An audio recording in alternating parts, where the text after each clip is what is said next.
Hello and welcome to Maple Valley Company. It's on this beautiful December day in western Pennsylvania. We own a cow-calf operation located in Meyersdale, PA. That is just about an hour away from Pittsburgh, Pennsylvania. Welcome to come out to Somerset County and the Laurel Highlands anytime to come visit us at our farm. I want to explain what a cow-calf operation is before we go any further and tell you what we do. A cow-calf operation is where we have all the moms, beef cows here. They're eating their hay right now, enjoying their snack, and they have babies at least once a year. So a mother cow has a baby every 9 months, just like humans do, which is pretty cool. So these girls just had babies this fall, and we can go in and meet those babies here in a few minutes. But I want to make you aware of some of our more favorite cows that we have. This is Kate. She's a super friendly cow who loves attention very much, and so does Lulu here. We actually got the name Lulu because this is an old homestead farm, and one of the people buried here is actually named Lulu, so we named her Lulu, as much as a lot of other cows names that we have from our friends and family. So again, welcome, and we're going to continue the tour doing some other things that we do here. This farm, 180 acres, actually used to be a coal mine. They took over here and moved all the hillsides and stripped it for coal. That was about 20 or 30 years ago, and we're proud that since then, the last 4 years, we put it back into grass operation. And what that means is that the grass that we grow here on the farm to feed our cows actually provides a huge benefit to the environment called carbon sequestration. So all this grass and land, and let me mention that grass can only be eaten by cows and other ruminants, so it's not food that we can eat as humans, actually takes the carbon from the environment and sequesters it back into the ground, creating better breathing and environment for us. Cows create 2% of emissions in the environment, unlike automobiles that are 34 or 35% and other industry levels. So the other really cool things that we do here for sustainability is we recycle. Cows are the ultimate upcyclers in the environment. A cow is the coolest creature in my mind because they can eat anything, literally anything, and create tacos and steaks and everything else. And because of their rumen system in their stomach area. So one thing I wanted to show you was, this is called Distillers Grains. So some of you, I hope none of you know what a distiller's grain is used for, but it's used for making alcohol and other products. More importantly, it's used to make ethanol for fuel and for our cars. If you ever go to the gas station and see there's ethanol. So this is what's left over. And as you can tell on the ground, our one friend always comes and decides to eat the distiller's grains quite a bit because it's super yummy for them. Even more cool that I think is my job. I work for a really company based in Pennsylvania that we take all the food that is not considered edible or not off spec or doesn't look great, or your candy bar, it might have a little bit too much sugar in it.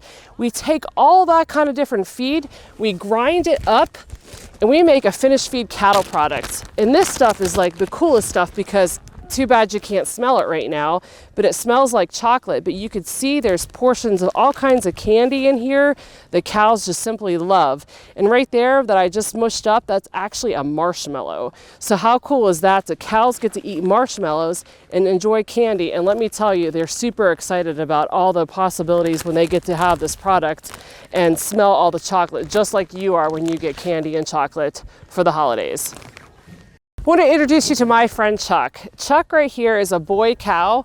He is basically our pet. So he is like a 2,000-pound dog to us. And I want to show you how much that they love this chocolate and let you see how much he enjoys eating chocolate.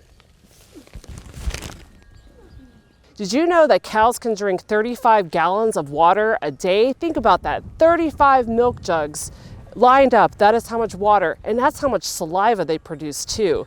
So that is a pretty cool thing. But cows, they actually can sprint up to 20 miles an hour, so they can pretty much run you down pretty quick, even though he is ginormous. Again, my friend Chuck here can run pretty darn quick when he feels the need to do so. The other cool cow facts is that when they eat grass, if you're noticing, they actually do not have front top teeth. they only have bottom teeth, and they wrap their tongue around the grass and pull it up and eat it, just like he is doing right now, taking a little snack. The other thing that we do when we care for our animals to make sure that they're well taken care of is that they actually have a manicurist. At least once a year, a gentleman by the name Scott comes out here and he trims their hooves, making sure that their toenails are nice and they can walk and feel pretty good about themselves. I want to reiterate that these cows, any cow, whether it is a feedlot animal or a mother cow, spends 95% of their life on grass. So right now you're visiting us in December, and again, we live in the mountains where it's very, very cold outside, and we like to protect them from the wind and all the really bad weather by providing them a shelter area out of these elements. However, if you came and visit us in April through up until Thanksgiving, these girls are out on pasture. And we do what we call intensive grazing. So that means that we give them a certain amount of grass and move them every single day across our 180 acres. And we move them to small paddocks every single day, and they are so excited and run to each new paddock on the lush green grass and consume that for us. And again, that grass then sequesters carbon, making us a very sustainable farm. So remember when I was telling you about the mama cows and then they have babies? Well, these guys here, they just got weaned from their moms. So they were on milk and now they're eating hay all the time, and they are about ready to go to their new feedlot here in a few weeks after we get them their vaccinations and their health protocols. So just like when you have to go to the doctor and get your vaccines to go to school, these guys have to get their vaccines too to go to the feedlots. One of the other neat things about cows is when these babies are born, they actually cannot eat grass up until about 25 to 30 days. So they solely rely on all nutrition from the milk from their moms. And their moms are usually super protective and they take care of them all the time. So right now these guys are eating hay, and then they're going to go get vaccinated and they're going to go to their new home on the feedlots.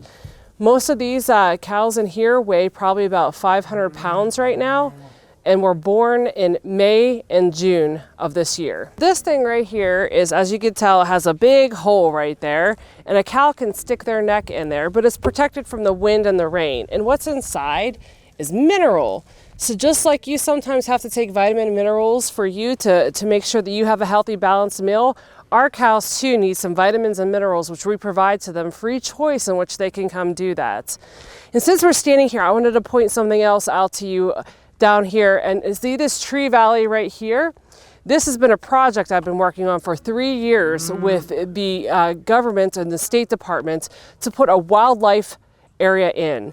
So I've been actively working and taking out invasive species of trees and shrubs that we don't want, putting in trees, including on Earth Day, we planted close to 100 trees in here to provide a sanctuary for wildlife that is located here in Somerset County. Some of the wildlife that we typically see here includes bear, deer, fisher cats, which are super cool, scary little creatures, possums, raccoons, all kinds of different birds. In the summertime, if you come back and visit us, you'll see a bunch of wildflowers through this valley and more trees growing over the next 20 years, because we as farmers care for our wildlife and our ground and want to preserve it for future generations. Hello again, I'm Amanda Butterfield, and I want to introduce you to my husband Mike Butterfield and our daughter Evelyn Butterfield. So Evelyn, growing up on a farm, she gets to do some other things that some of you guys don't get to do, good and bad. And I can have Evelyn tell you about some of those good and bad things that she gets to do on a farm. So Evelyn, what do you like to do on a farm? I enjoy taking care of the animals and getting to know them. And I like knowing that I know a lot of things that even adults don't know about farming, and like facts and all that stuff. So what don't you like about farming? Sometimes, it's cold out and you have to go out and you have to work instead of, sitting in the house where it's warm. Or sometimes, you have to deal with animals that are sick, and sometimes that's kind of sad. So Mike, what do you like about farming? Being your own boss and getting to be out in the elements and seeing the results of your work and your planning.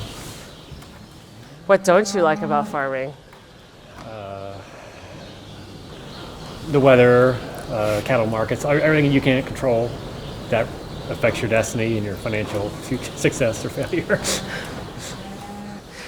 So we're again Maple Valley Cattle Company, and I want to tell you some pretty cool things that farms do as well too.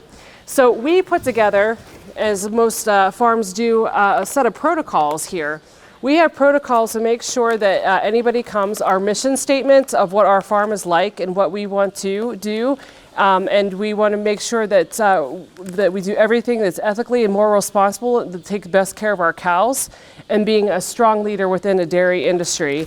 In addition to that, we have contact information. We have all kinds of protocols about how to take care of cows, how we want to do animal handling policies, how we have to take care of sick animals, and we always use our licensed veterinarian to come help us take care of all this information. So have you ever not felt very well? Well, Starlight here, her foot is pretty sore and is hurting quite a bit. So we need to put her in and safely take care of her and ourselves so we can find out what's going on with her foot. So Evelyn here is putting her into what we call a sweep system so that we could safely move the cow into the chute system without hurting ourselves and without hurting her. As you can tell, she's not happy because it's a scary situation to come in here. And this is some grain with some sugar on it that'll help her come through here.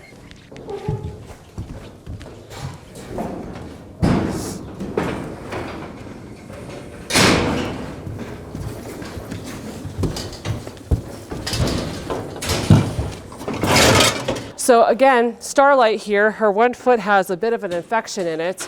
So we're going to give her a shot of antibiotics. And I want to explain that anytime that we do give antibiotics, that we use it within the FDA, which is the Federal Drug Administration, in accordance with our veterinarian, Dr. Dan Zawissa. And Dr. Dan Zawissa, he tells us what drugs we can use, how we should appropriately use them, and what the dosage is for them. So today, Starlight is going to get a shot, a very large shot, unfortunately.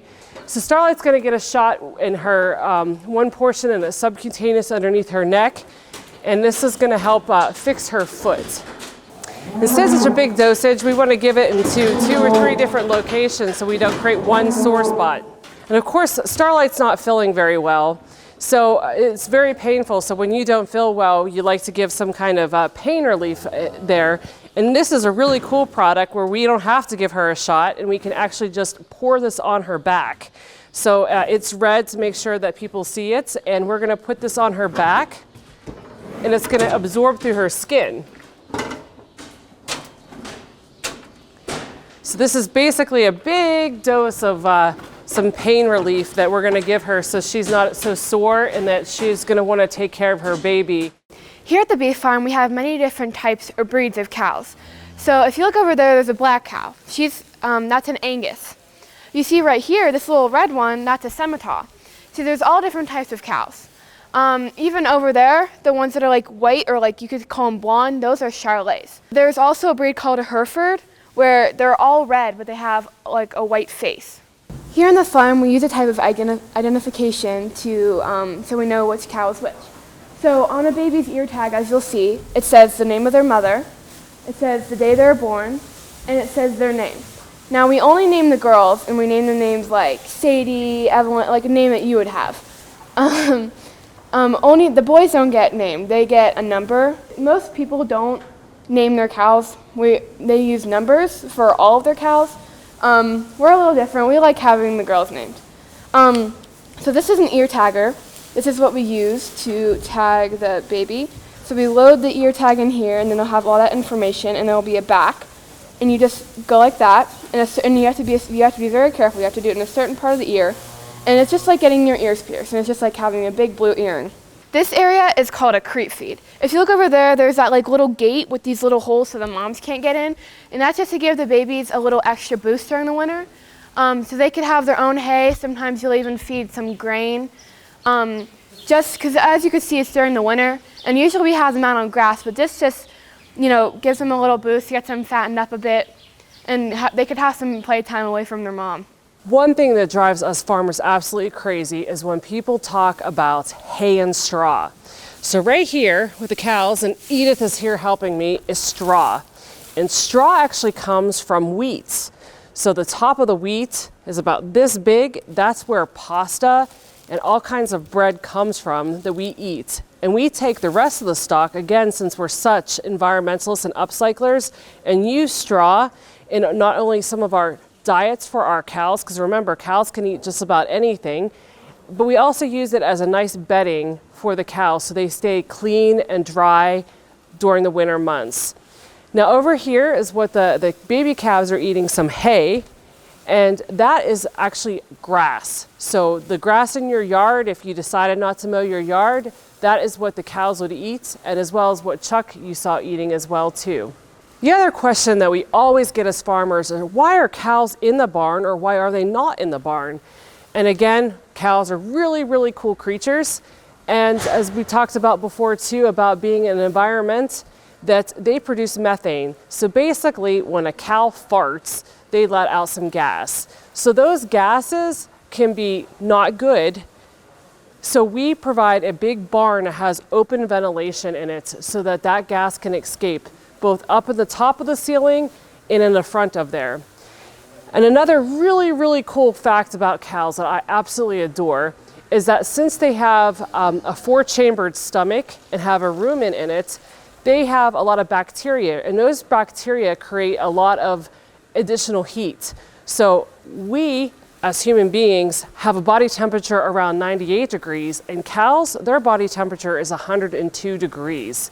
So that means that they love cold weather, absolutely adore cold weather. So here in the mountains in December, and it's snowing outside, they like it cold.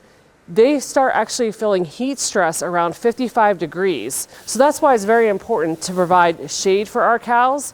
So when they're out on pasture during hot days, we have trees and other areas where they can get underneath and get out of the sunlight, so that their black hides and some of their other colors don't absorb that heat and create more heat stress for them. The biggest thing for us is cow comfort and taking care of our cows. The happier our cows are, the better off that we are, and we can provide a very clean, safe, and healthy product for you.